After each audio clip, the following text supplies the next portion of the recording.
What's up, YouTube? And we are back. Took a little break. And so we're back. Told you guys I'll be back. Just had to do something real quick. We'll wait for folks to jump in here. We are dual broadcasting, Instagram, YouTube, and we've done this before. And the way we do it is that we will stop our broadcast on Instagram and then jump into just full YouTube mode. Part of the reason for that is because Instagram gives me this weird glow because of the lighting I have and just the camera on my phone or whatever like that, where you don't get any of that stuff on YouTube. You get a very clear, high quality shot. So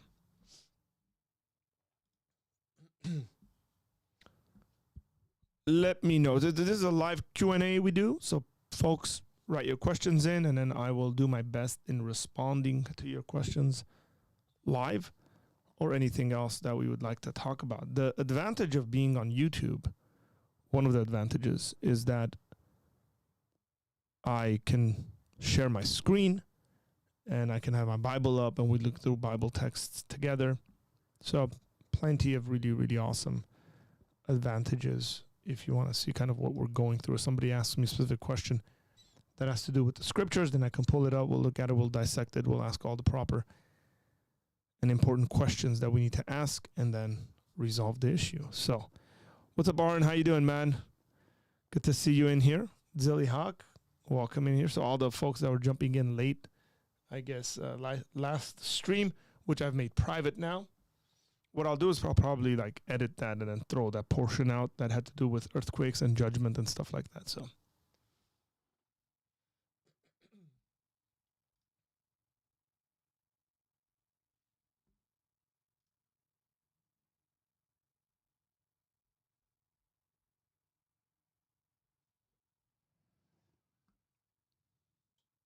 it's very interesting retention-wise on Instagram. I don't think Instagram is made for live content, long-form content.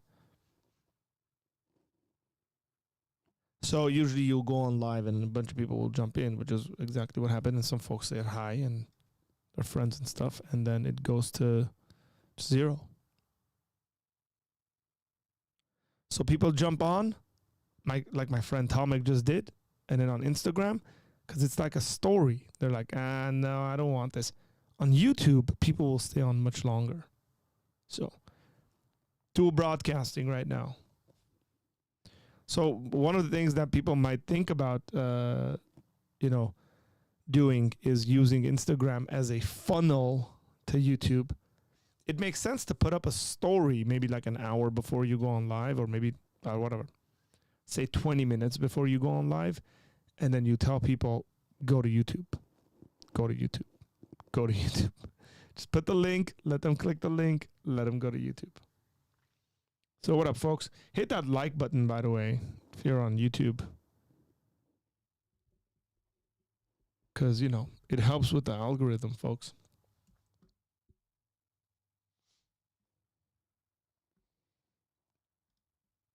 I know it's not a lot of work for you, but it does a lot for us.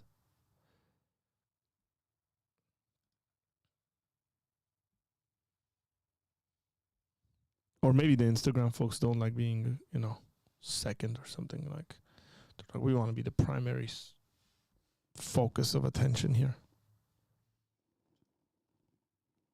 Okay, I'm just going to stop it. Delete. The reason why is because I actually have to have one earphone in for that and then the other one in for this. And I was just like, you know what? Nah. Not going to wait for one or two people to jump in there. Oh, much better. That is good. I didn't hit the like button, but I gave it a little tap, if that's okay. Oh, yeah. That's, I think, fine. We don't want you hitting your screen. I should put, did you smash the like button?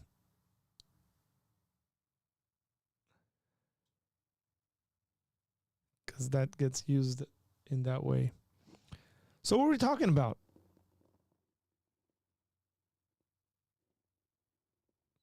Oh man, valuetainment.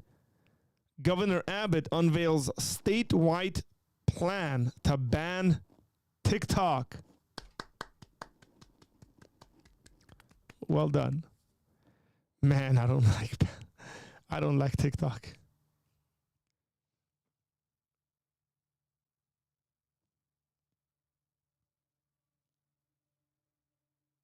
Hello. What is the best argument for pantheism? Einstein was a pantheist. I don't know. I wouldn't be able to tell you right now from the top of my head what the best argument for pantheism would be.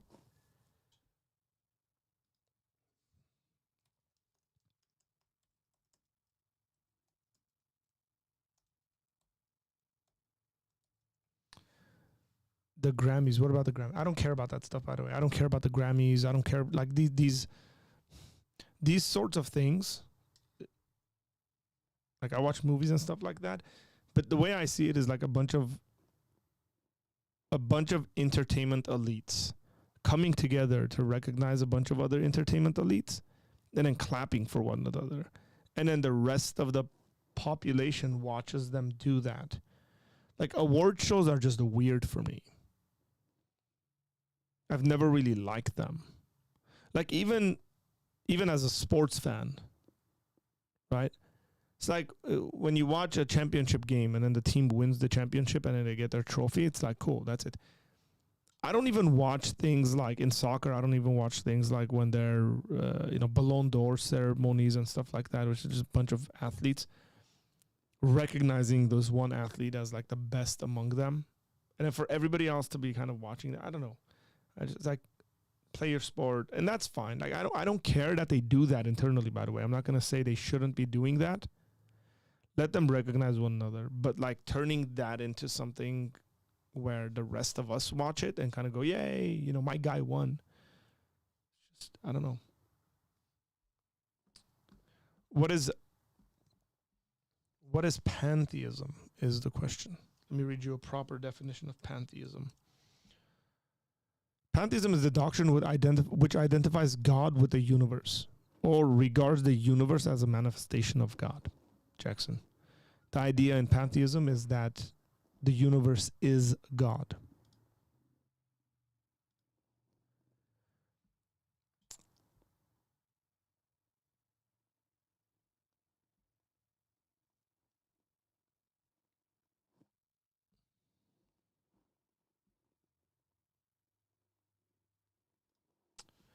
Do you think Christianity falls apart when the book of Genesis is false?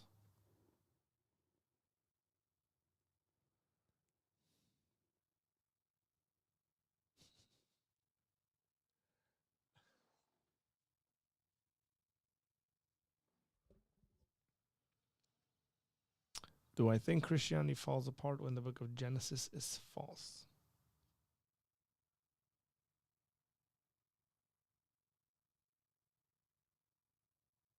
Why is it taking me such a long time to answer? Because it's, again, one of those questions. It's an oversimplification, first and foremost.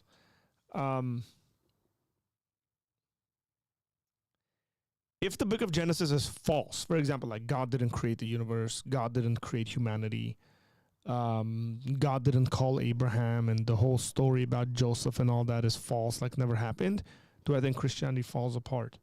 Yeah, I think you can argue that.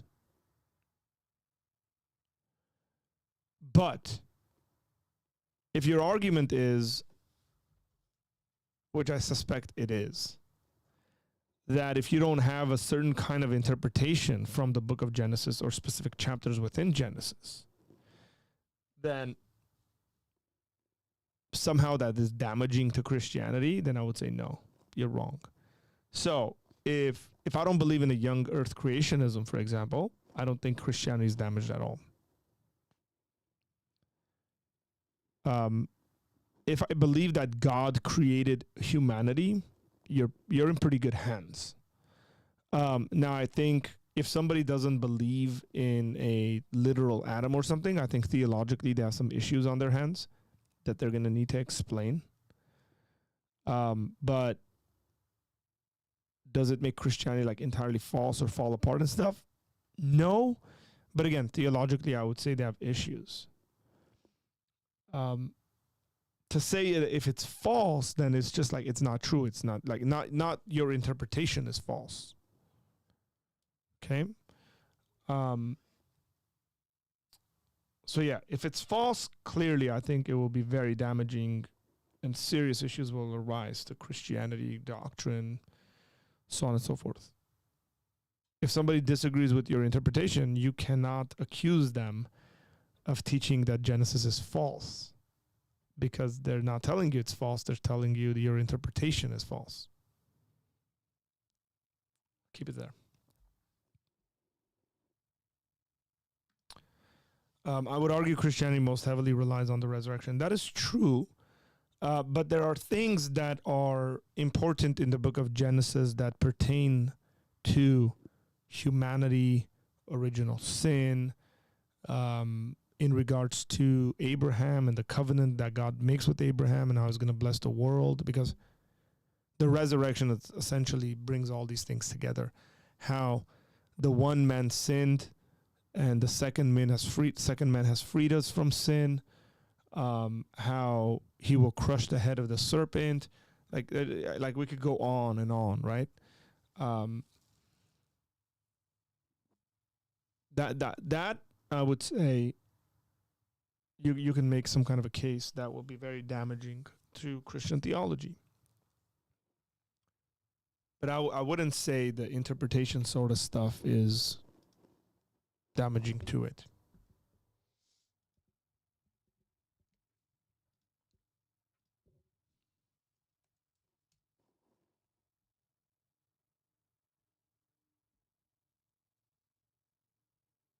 There you go. You guys want to know? So Ruslan is about to do a response to this Grammy show from yesterday where this guy's dressed up. Who is this guy?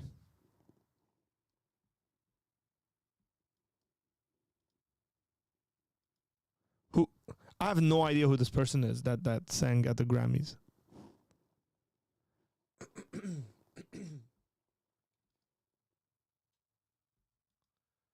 This guy's got earrings.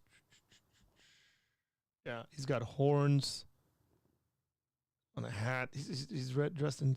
He's like Satan. It's like, why would I watch this? Why would I, as a Christian, watch this nonsense?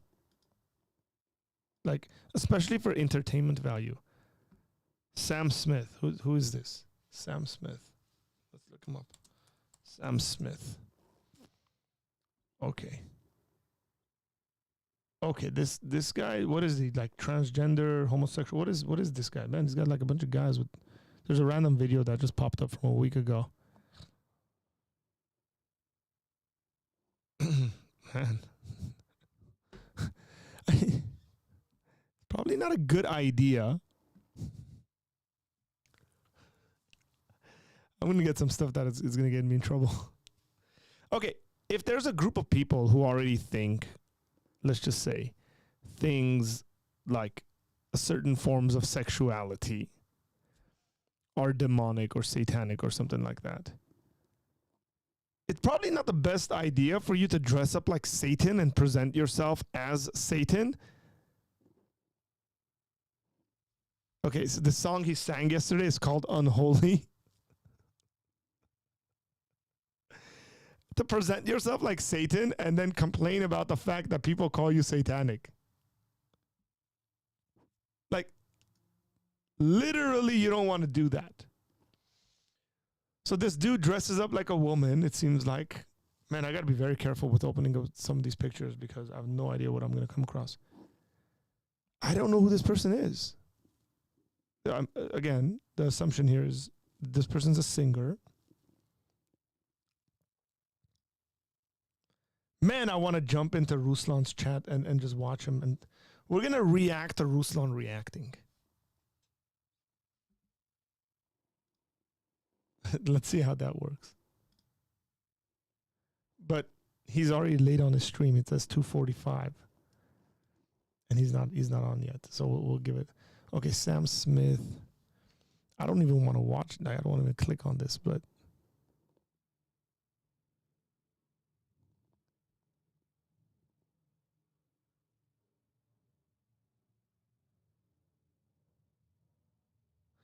Okay, so there's a thing. It says Sam Smith and Kim Petras made conservatives online more than unhappy with their performance at the Grammys. You freaking dressed up like Satan and did a bunch of satanic stuff, and you're complaining that people are unhappy?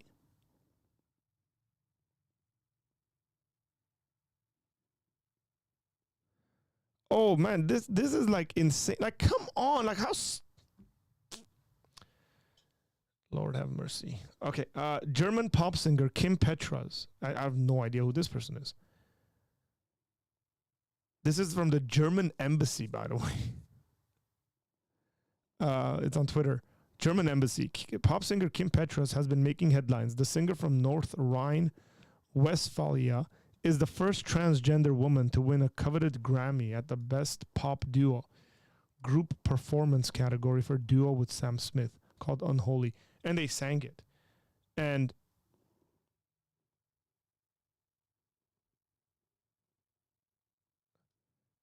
then they're going to say, oh, why are people calling us satanic? They're doing satanic stuff. Right? Is it that difficult? When Christians do dumb, stupid stuff, I say that's dumb and stupid. Like, don't do it. Don't victimize yourself. When we say things, if I say something and say I say something that's very divisive, somebody says, hey, Arthur, you're being divisive. I'd be like, you're right, I'm being divisive. I'm not going to play the victim. Being divisive. If I say something like, there's no room for unity on that issue. I wish there was, but there isn't. Okay. I'm very, very curious to see what Ruslan's going to... He's a musician, man. So it's, for me, art is not... Yeah.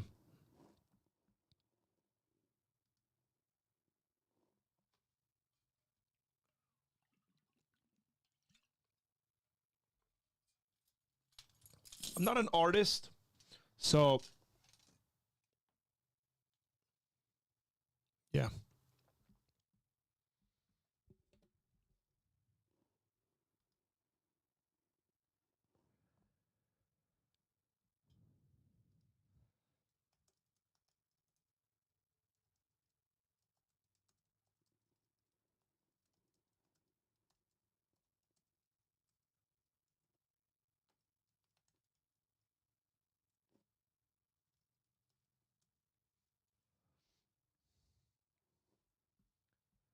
Let's see.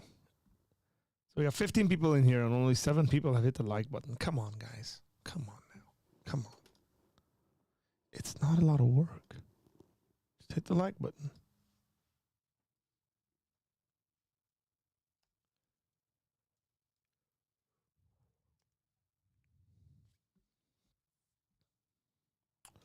Do you think most wars are because of religion? That's what atheists claim. I don't know. Even if they were, what does that mean? Let's just say most wars were fought over religion. Religion is a fundamental aspect of our existence. So religion is essentially used, because it's your worldview, to interpret reality. So does that mean if we get rid of religions, we're going to have no more wars? Or if we get rid of religions, people are still going to have different various worldviews and still fight over their worldviews? People are going to fight over truth anyways. Is religion the cause of all this stuff? I don't know whether I would agree with that. I haven't looked at the numbers and stuff like that. I don't know. Religion can be used as a tool for wars. Ruslan's like audio track just kicked in and I got shocked. I was listening to some of his music yesterday. That was cool. I was preparing and listening to some rap. And let's see.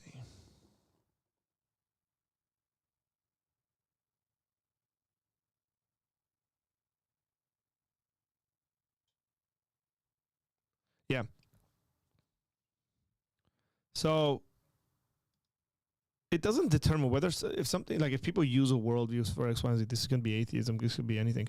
It doesn't mean the truth value of anything. The question becomes whether that religion teaches you to, that's what I would have an issue with. If a religion teaches you to start wars or something like that, then we can talk about the truth of that. Could Jesus be working through Sam Smith's satanic musical performance to bring glory to himself some strange, convoluted way? Well, it would be really weird for you to say Jesus has done something in a strange, convoluted way. Maybe that's not what you mean, and we need to reword that properly. What I would say is that whatever God allows to happen, he will use it. Now, that doesn't mean he's doing it. Sometimes God, in theology, we will distinguish between things God does and then things God allows. So even when God allows for evil, he can nonetheless use that evil. And it wouldn't surprise me that God would use this person's evil to bring himself glory and to bring people to him. Right? So I just wouldn't, I don't understand the whole strange, convoluted aspect of that. Because it implies a strangeness in the thinking pattern of Jesus or something. Why you gotta call us out like that? You're being divisive.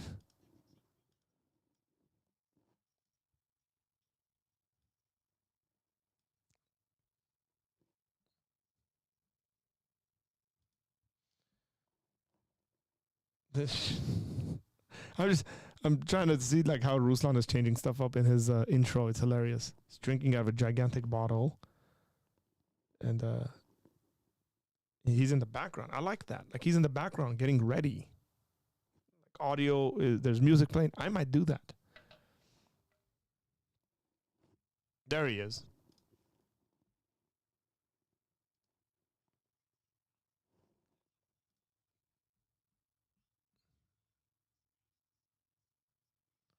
That's the intro. Okay. Oh, he's going to do this. Then he's going to do an after party. Hang on.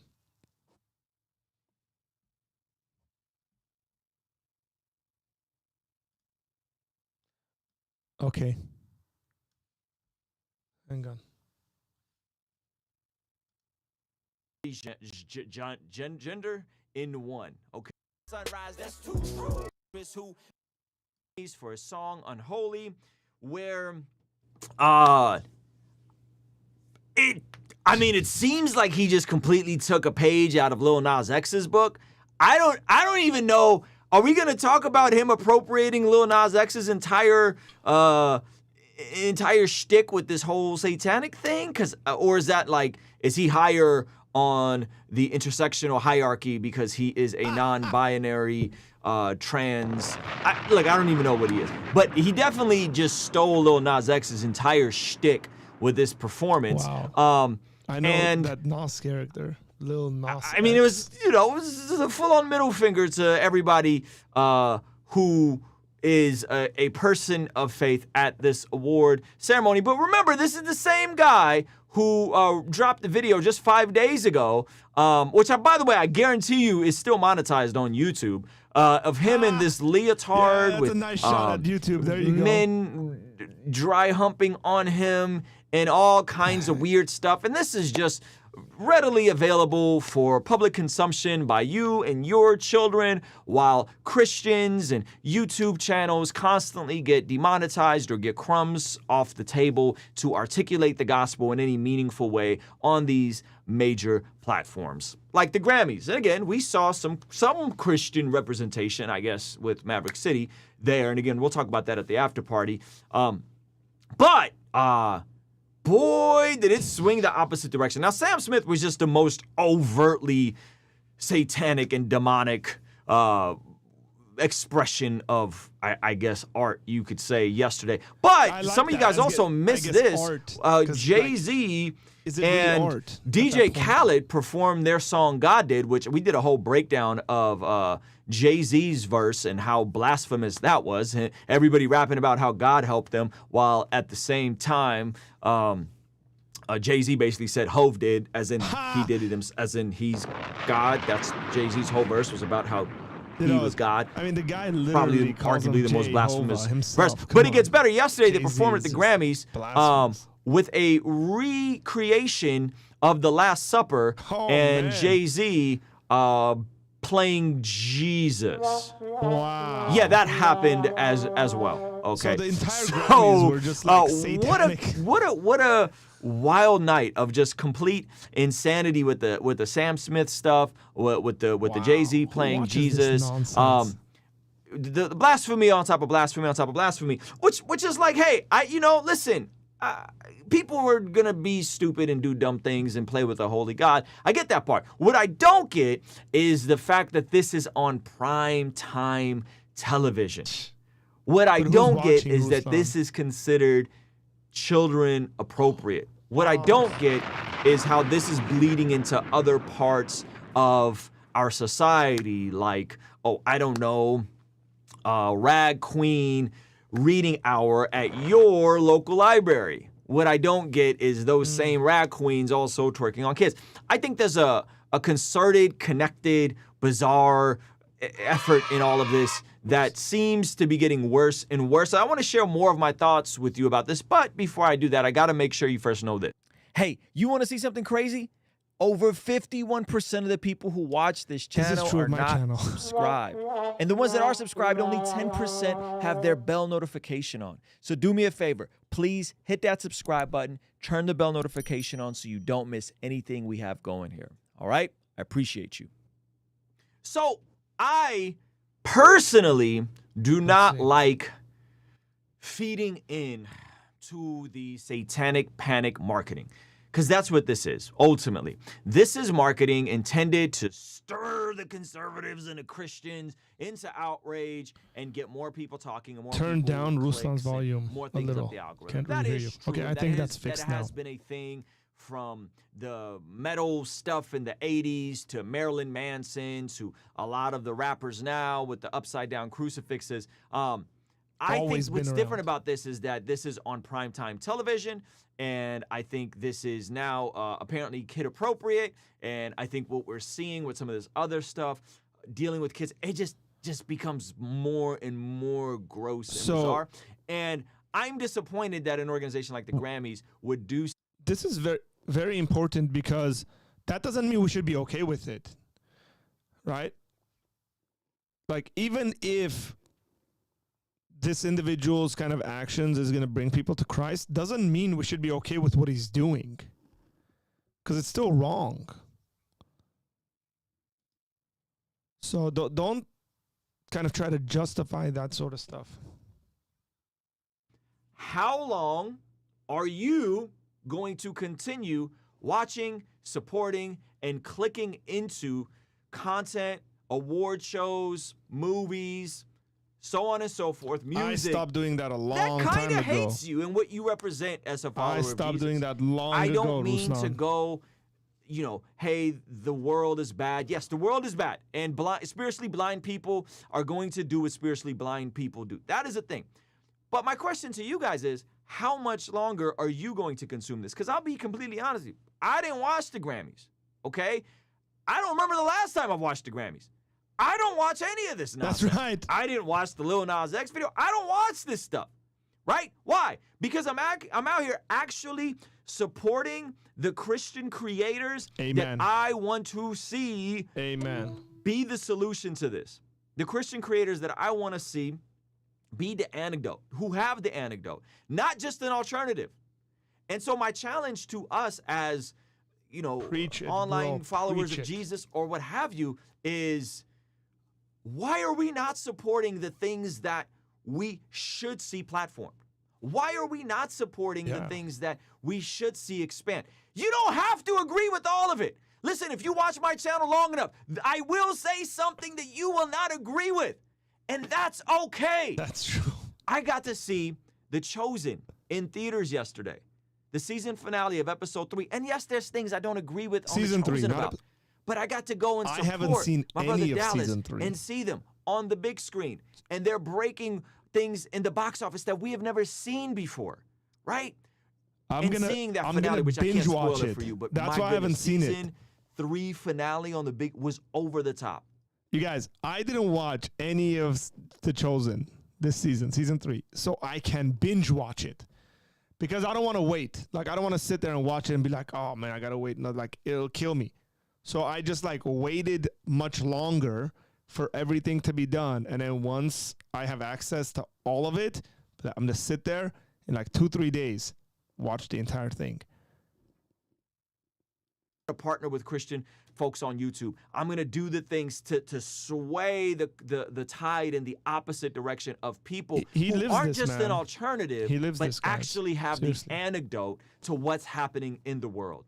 And you guys know me, man. If you read Psalm 110, Psalm 124, Ephesians chapter 2, 1 Corinthians chapter 15, I believe that Jesus reigns now. I believe that Jesus is on the throne now.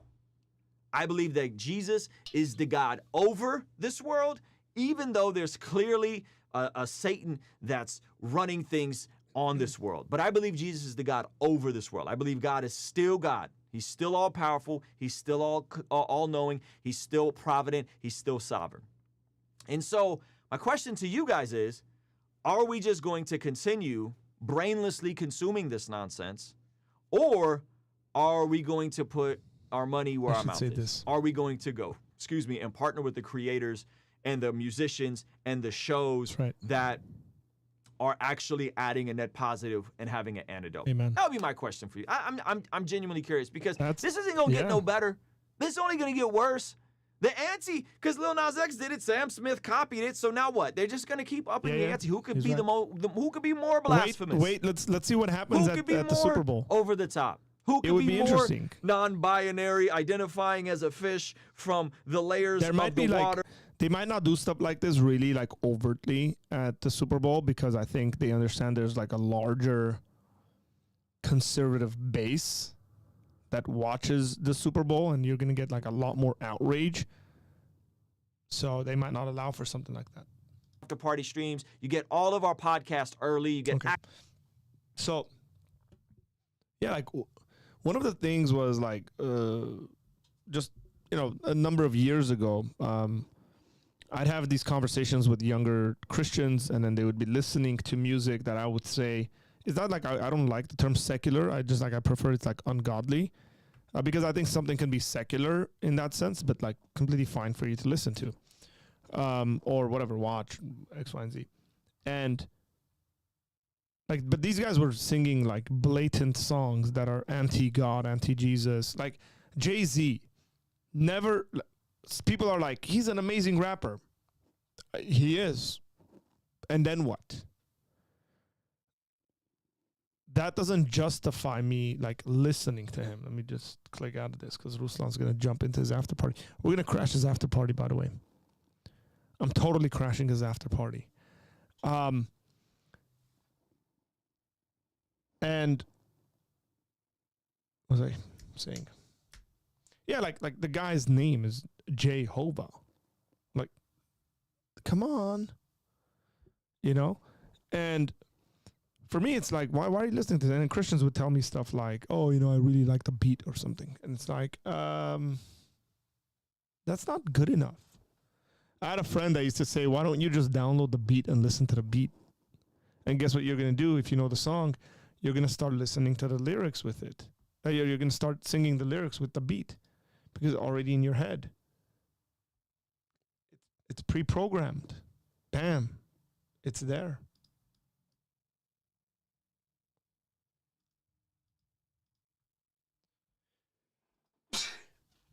Thank you, guys. For those who are going to say bless you. Thank you.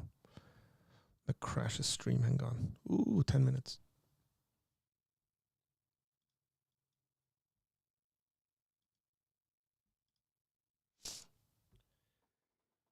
Oh, excuse me. Something's up in the studio right now. It's making me sneeze. So yeah, I mean, It's pointless to me in regards to the kind of content and stuff we just consume. I think when it comes to certain forms of music, I think when it comes to media in total, I think there could be redemptive aspects of shows. There could be the redemptive aspects of movies and stuff like that, where I would say, it's like a conscience issue whether the Christian should consume that or not. For me, when you get like something like the Grammys and every single aspect of it, like this one, like you realize these things accidentally didn't happen. You realize there's folks who are producers who sit there, who reason through them. Like these are marketing folks. Like, hey, this is going to bring in this much viewers. It's going to get this much people talking about it. Like what we're doing right now. And so like financially kind of, hey, people had to approve stuff, propose things. Like there's people behind all these decisions. It doesn't just happen. And then Christians kind of sit there and just go, I'm going to consume this stuff. And then we complain about why our children like go off and become, hey, there's an old video of some guy, I forget his name, but he would say, we take our children and we throw them to Mordor, and then we complain about the way they come out. Lord of the Rings reference, right? It's like, why are we doing that? It's like, I've seen Christians come to church, like get out in the church parking lot with very young kids in the car, and the parents are like bumping really, really, really nasty, stupid music. And then they complain about why their child is not reading the Bible and has issues with God. It's like, stop listening to that trash. Simple.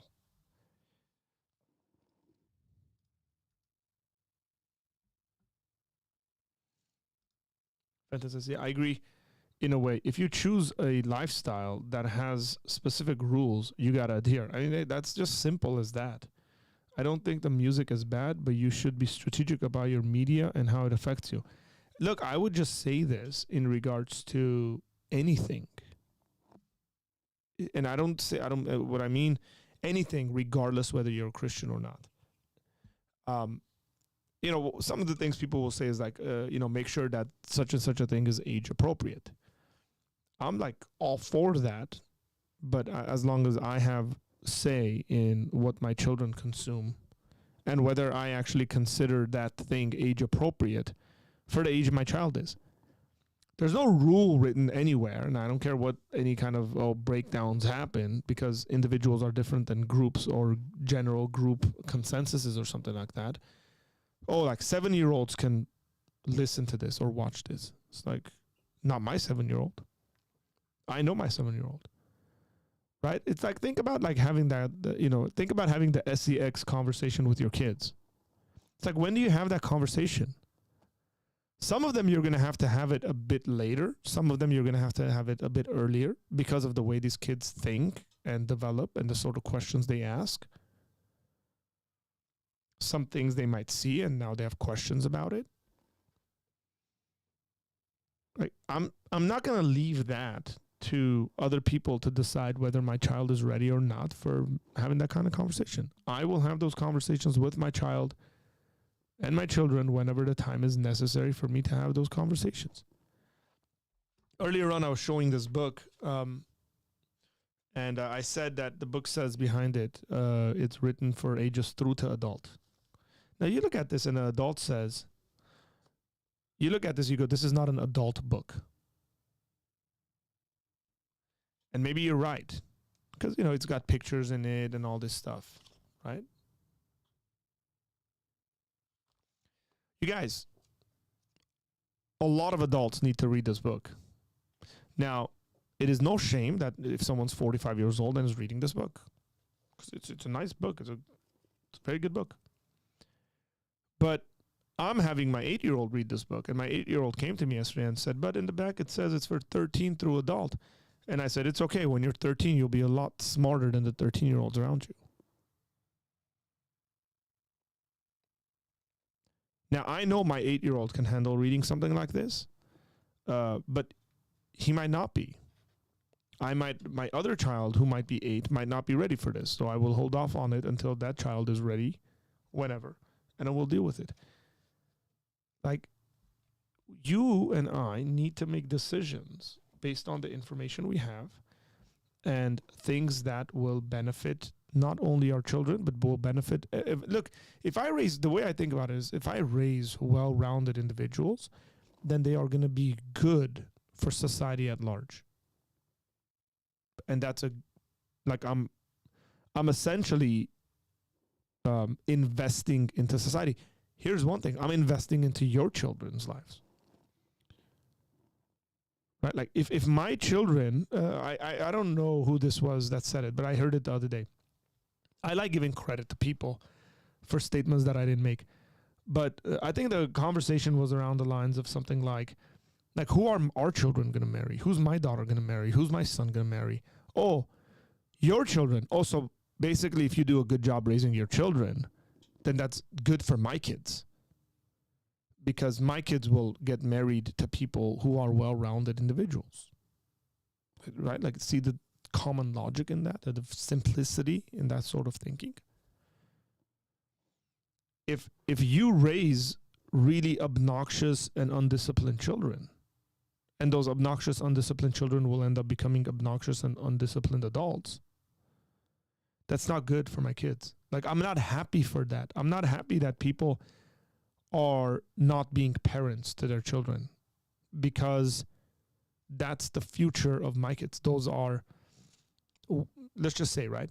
Those people could potentially be the bosses of my children. Those people could potentially be the workers for my children, spouses for my children, friends of my children, co-workers of my children. Like, those are the people my children are going to end up interacting with. So you're going to have an impact on everyone else if you're a bad parent. If you what you do is do a very lousy job. And notice, like, this is not about like Christian, non-Christian. Like, that's not what the conversation is about. Like, sorry. Would I want my child, let's just say, to grow up and be friends with this guy right here? Where is it? Oh, this guy. This arrow right there that Ruslan's got, this guy. Would I want my kid to be friends with this guy? No, I wouldn't. Would I want to be friends with him? No, I wouldn't want to be friends with him. I wouldn't want this guy to come over to my house and sit down and have dinner with my family. Now, let me clarify here. As a Christian, I would want to minister to this guy. I would want this guy, and I do want him to come to know Jesus. As a Christian, I would show him love. As a Christian, I would preach the gospel to him. All the good stuff, right? Like, as a Christian. But would I let this guy influence my children? No. Would I let him influence me? No. Why would I?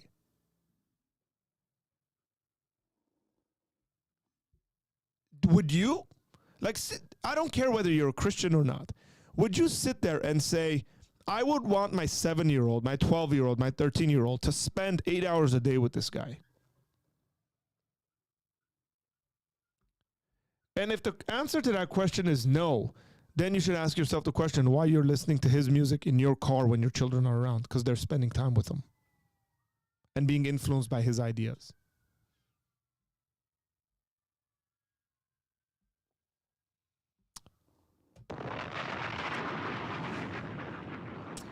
My buddy Grigor says, by the way, I'm almost certain the hip-hop industry and creating the music was based on keeping people in the prison system. Ooh, it was the idea of major prison owners to meet with big-name rappers to get it going. Okay, so you would know a lot more about this. I don't know whether... I mean, I'm guessing you're talking about like gangster rap, because not like rap in the 70s, where it was a certain expression of a certain kind of life.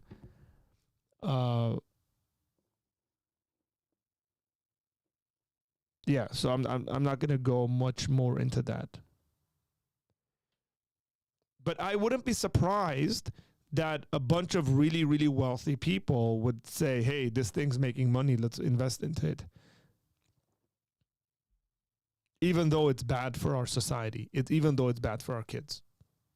Like, do we live on the rocks? Like, come on, guys, we're adults. We know like a lot of this stuff's like about money.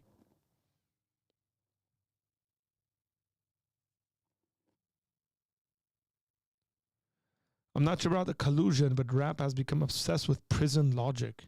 I don't listen to rap. Sorry, I shouldn't say that. I listen to very, very little rap. Like, the first time I listened to rap in a very long time was yesterday. One of the guys in our group chat sent a song of Ruslan, and I listened to it, and then I just let Spotify play a bunch of his other songs as I was working. And I think, probably listened to like 5-6 songs. And then like that was it. So I don't know where like rap has gone in regards to prison logic. And we'd have to qualify what we mean by prison logic as well.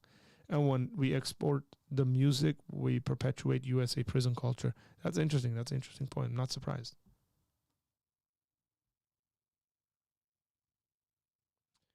Is the Messiah from Islam the Antichrist of Christianity? So I know a number of people that believe this, actually. Not the Messiah. It's actually the Mahdi. The argument as the Mahdi from Islam would be the Christian Antichrist in a certain view of interpretation of the book of Revelation. But yeah. So there's a lot of content on this. It's at the very least, by the way, it's a very interesting idea.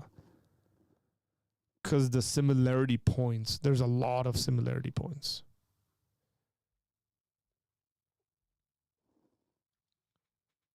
Okay, Ruslan's live. We're gonna.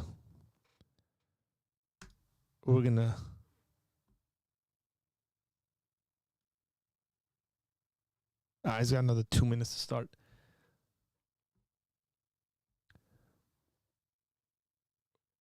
What is it called? Snap, stream, snip. I don't know. You guys let me know.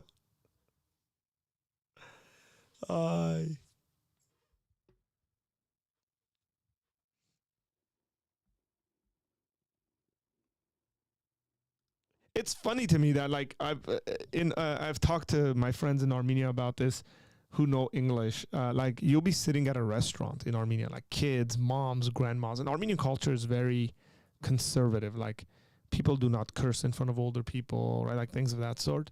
Like, especially with like kids and women around, like you don't see that stuff. Even like the more like street kind of thuggish guys have those kinds of understanding and the sense of those things. And then you'll be like sitting in a restaurant somewhere, or like, walking down the street, and then some guy will come with his car, and then he's bumping at like the loudest you can possibly have your music. Some song, he doesn't know what the words are to that song. He doesn't know English. It's like some like gangster rap, and he just thinks it's like really cool. And like there's like F-bombs and this and that like being dropped every left way. And it's like, what are you doing, man? Some of us can understand this stuff.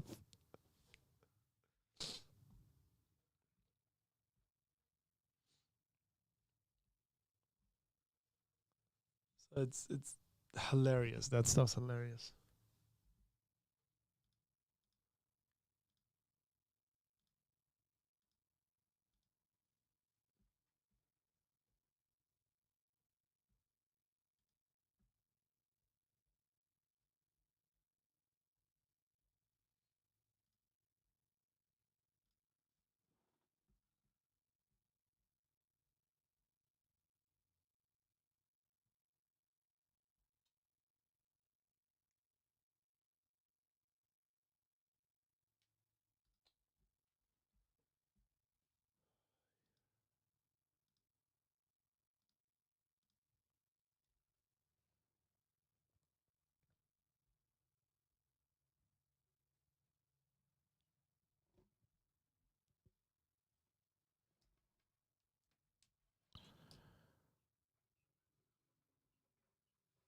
Hey, Grigor's known me for a long time, guys. By the way, he's known me since high school. He's known me when I used to like chat battle rap.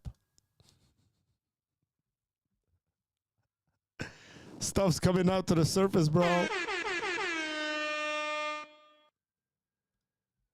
Long time ago, I was bumping Christian hip hop very long while driving in Glendale. Cop pulled me over and ended up not giving me a ticket when I said it's Christian hip hop. Yeah.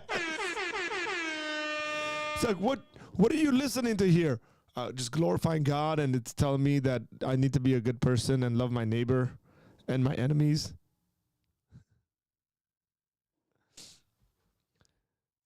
It's nice. I think he asked me what you're playing so loud. That is so important for everyone to hear. Oh, man, that is such...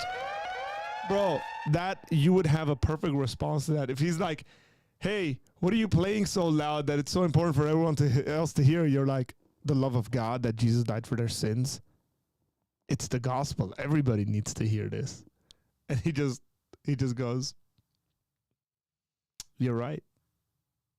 Everybody does need to hear that. Oh, that is a story right there. That is good.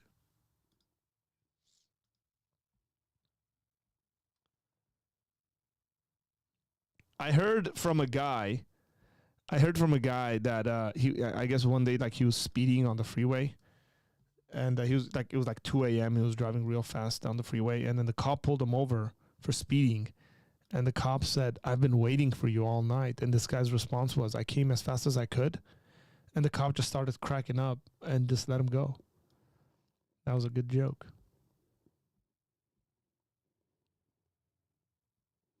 God commanded me to preach to all creation. It was probably cross movement. It's the C to the R to the OSS. Come on now. Man, I used to listen to so much cross movement. Hey, Grigor, remember when me and you threw all our Eminem CDs away? You remember that? I think I threw all my Eminem CDs away. You had like a whole roll of like Tupac stuff we broke and throw away.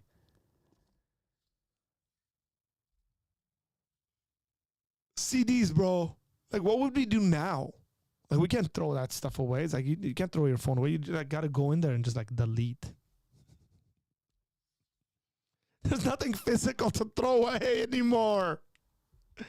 You guys, there's nothing physical to throw away anymore. Like, why?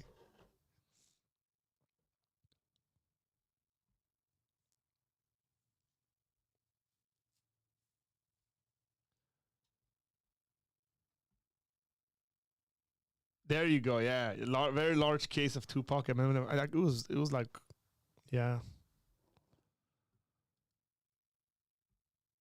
And Ruslan's intro is like hot, bro. Like, I gotta get Zach. Here, we're gonna jump into the stream, guys. Let's see. You guys tuning in, let me know where you're watching this from. All right. You want me to look up the... I don't know what you're doing, Zach. Look up the name of the song and the lyrics, bud. All right. Let me know where you guys are watching this from. Tap in with your location. Smash that like button one time. We're going to be reacting to this Quavo. Zach's killing me over here. Oh, man. It's... oh, man. Let us know where you guys are watching this from. There's 358 of you guys here. Wow. And only 100 and something likes. Can we get everybody to smash that like button one time? Drop your location. Watching from Los Angeles. All right, all right, all right. UK is in the house. 305 is in the house. Wow. I wanted you guys to see some stuff. Hang on.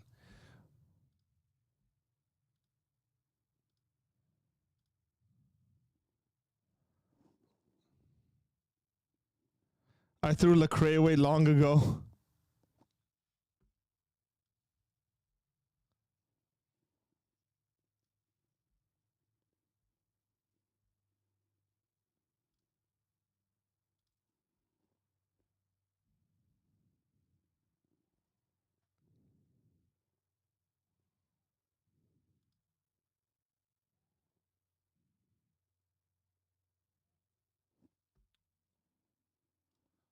Let's see. 215. Okay. Wow, we are international. How you guys doing, man? There's 430 of you guys watching. All right, so hopefully you guys all saw the previous video with Did it go through? regards to the Sam Smith situation. Shout out to Apologia Center for the super chat. I appreciate you, my brother. Thank you so much for the five piece? Yes, sir. Appreciate you. My guy Arthur, actually one of the dopest upcoming channels on the internets. So yeah. All right, everybody tapped in with your location. North Korea, God call cap. Unless you're using a VPN service. San Jose, Man, Pennsylvania. what's up? All right. Spelling? So, Maverick City, Quavo, last night Okay, there at it is. It went through. the Grammys. First of all, do you guys got any questions about the Sam Smith? Is Ruslan originally a rapper? Yeah. Into this. All right. Spotify, check him out. He's good, man. We got the lyrics pulled up. Arizona, baby. 962 Patreon. Oh, yeah, by the way, once we get to 1,000 Patreon, we're going offline, Patreon-only stream where Zach's going to tell you guys the greatest friend zone story you've ever heard. He's been waiting And for he months is for this, by the sweating way. bullets. I am excited. He is not excited. He does not want to tell the story. Pumped. I It's- couldn't be happier. Twists and turns. It involves everything.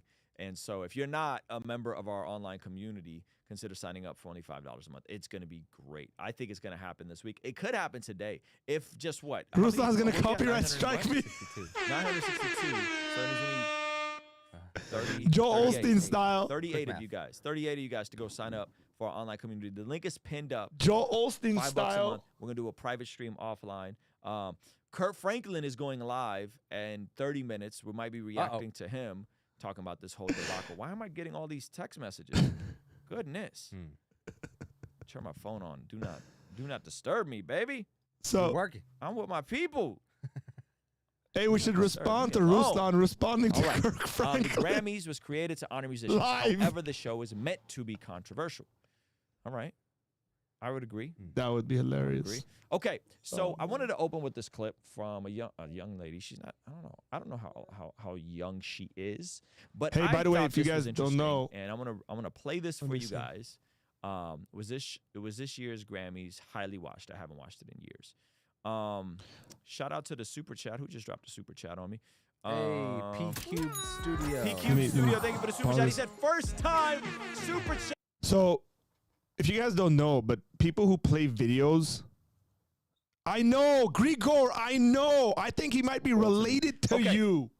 So I've said There's this a tension before. here. Spiritually dead people are gonna do what spiritually Dude. dead people are gonna do. Yup. We know. I'm pretty sure I brought this up to you. I might not have, but I in my mind, or maybe I might have actually brought it up to Ruslan and said, I have a friend whose last name is Karaoglanyan, because his last name is a Russified version, right? Because he was born in Baku and all that. And so Armenians changed their last name. And it's you guys, like, it's that side, man. You guys might have some weird relation. It would be very interesting. I gotta figure this out. But I probably told him, because I think the first time he told me, this is when we had just met, he told me his last name, and I said, dude, I have a friend, his last name is Karaoglanyan. And that'd be crazy, wouldn't it? So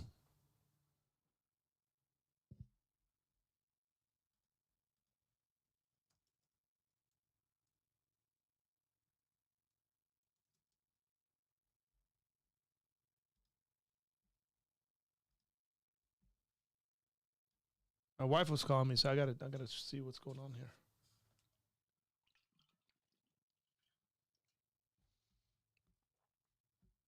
Because I don't know anyone else that has that last name. It's a very unique last name. So I was going to talk about Joel Osteen. Like, Joel Osteen's ministry is known for giving copyright strikes to YouTubers who play his content and then react to it. Like, he has it like pulled down in an instant. It'll get pulled down.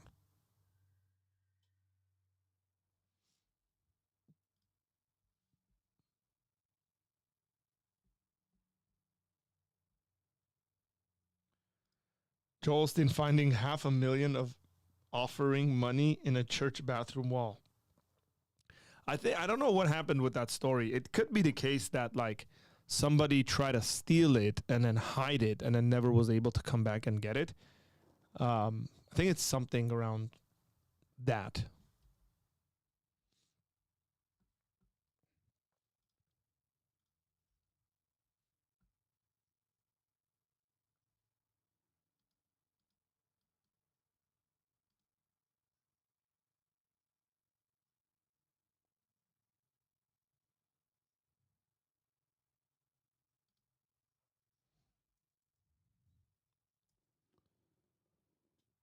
I wouldn't call what Osteen does a ministry. Fair point, my friend. His organization. But it's crazy. Like it's real crazy how quickly they like jump on that YouTube stuff.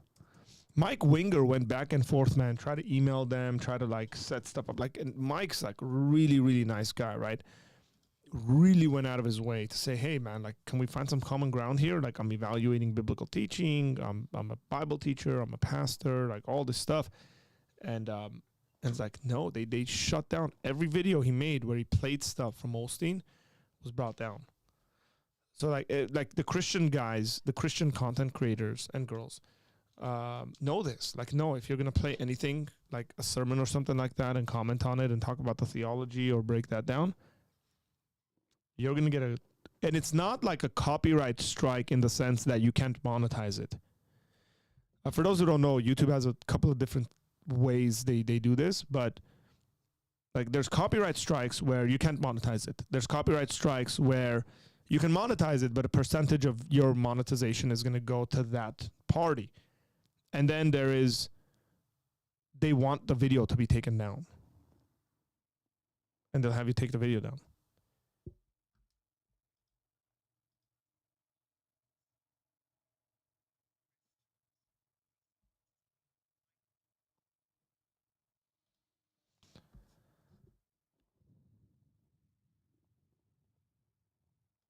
By the way, you guys convinced me to change my mind. On what? What did we convince you to change your mind on, man? It's a huge flaw in the YouTube policy that something clearly fair use can be held up like that. I agree, because they've like put it out there, right? But it's what are you gonna do? Like, you can't fight these guys because it's like you can sue and take them to court and stuff. But it's like, is it really worth it? The amount of money, and I mean, they got like crazy lawyers on standby. Where as an individual, creator, even if you're popular and as popular as Mike Winger is, it's going to be very difficult to compete with something like that. So it's a YouTube issue they need to fix. No, I don't think he has that much power. It's just like he in regards to over YouTube, it's just the way the policy for YouTube is set up needs to be changed. It's not right. Want to use Joel Osteen content? Overruled. So people will like put up a picture of him and then read. People have, I think I've seen people read his sermon. They can't say anything about that. But like video content, they can say something about.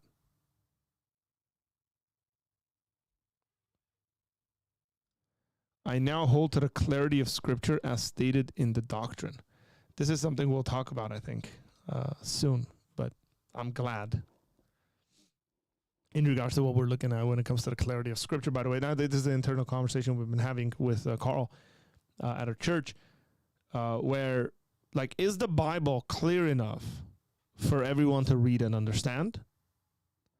Or is it clear enough to read and understand certain main issues in regards to doctrine, like salvation and so on and so forth?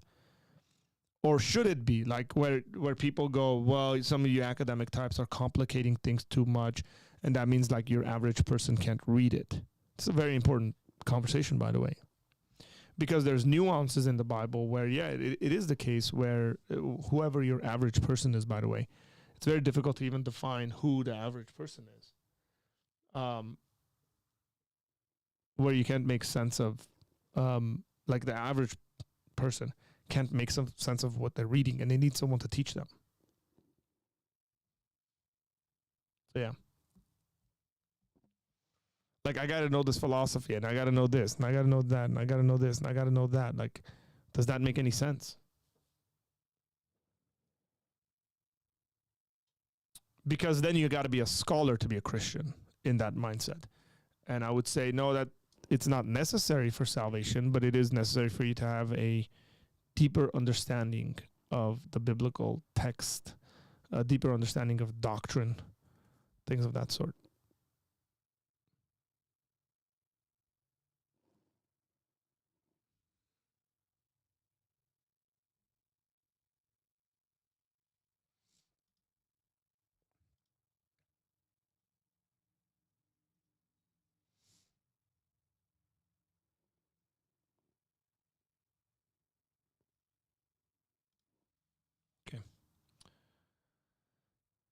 Got to work on a little flyer today. I got a couple of speaking engagements at some local churches here, by the way, over the next couple of months. I think the first one is, let me see.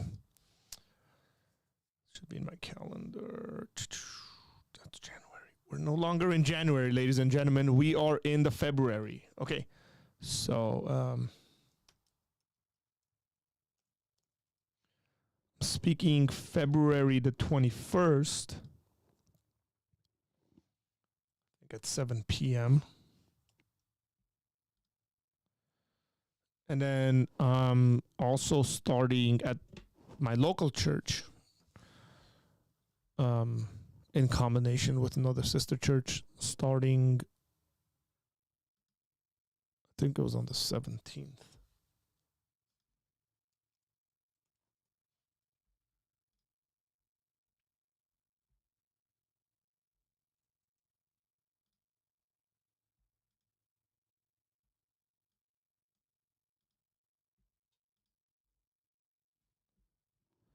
Yeah.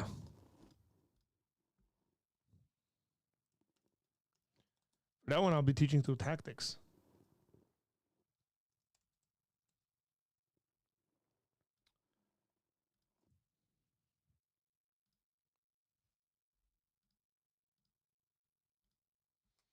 And then March, and I'll release these on like Instagram and stuff, by the way, this info, when I'm speaking and doing different events, if people want to come by. And March 16 and 17, I will be doing a 2-night event at another church. So it's cool. I mean, we're getting some invitations to speak different places and meeting with different people. And so again, beyond the internet kind of ministry, doing various classes and teachings and stuff like that. So it's always cool that we have the ability to do that. And people want to actually hear that stuff. So yeah.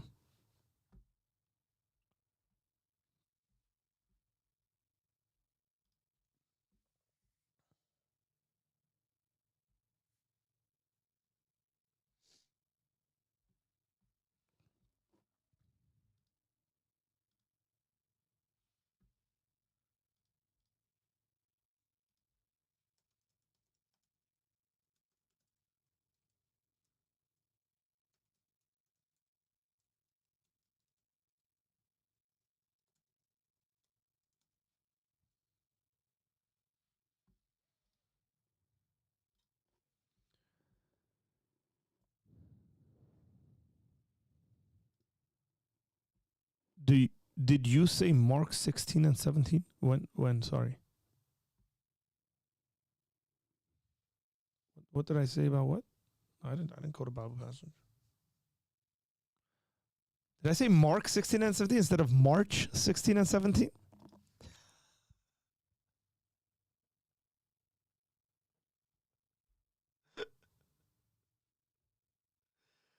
Oh, man.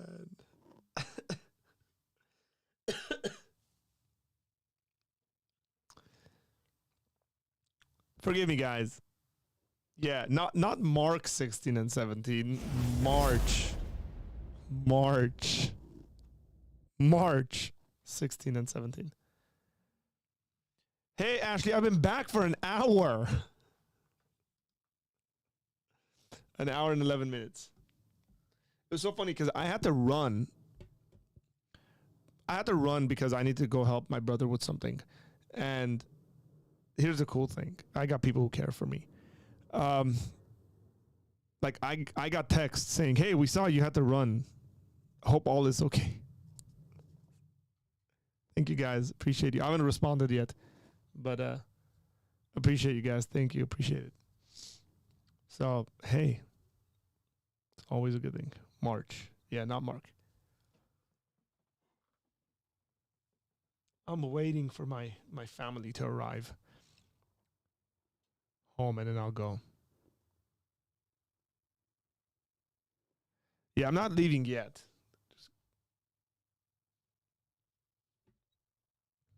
Let's see. It might actually already be home.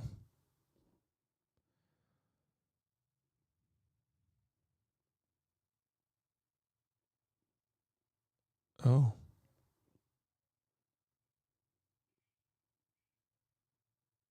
They are.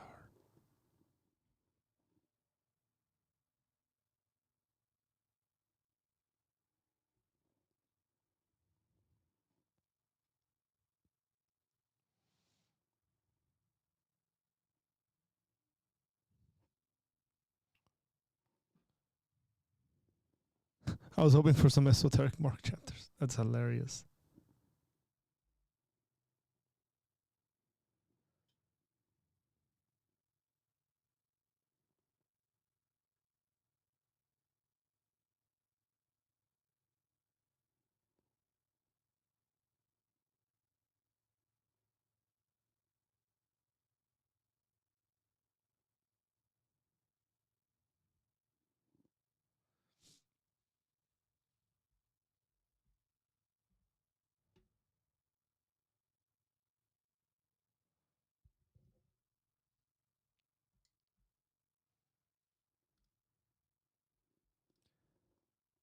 Just making up endings to Mark.